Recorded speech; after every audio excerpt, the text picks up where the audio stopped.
આજથી થોડાક દિવસ પહેલા ભાવનગર જિલ્લાના મહુવા તાલુકાના બગદાણા ગામમાં કોળી સમાજના આગેવાન નવનીતભાઈ બાલદિયા પર 8 જેટલા શખ્સો દ્વારા લાકડી ધોકા પાઇપો વડે જીવલેણ હુમલો કર્યો હતો અને આ ઘટનાથી ઘેરા પ્રત્યાઘાત પડ્યા છે।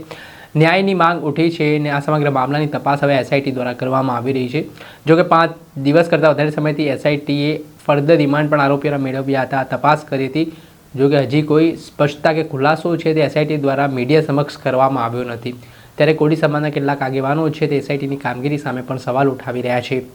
અને આ કિસ્સામાં જો ન્યાય નહીં મળે તો સંમેલનોની જાહેરાતની પણ ચીમકી ઉચ્ચારવામાં આવી રહી છે ને આમાં જે કોઈ પણ મુખ્ય આરોપી છે તેની સામે કડકમાં કડક કાર્યવાહી થાય તેવી માંગ પણ ઉઠી છે અને તેના જ સંદર્ભમાં ગઈકાલે ભાવનગર જિલ્લાના પાલીતાણા ખાતે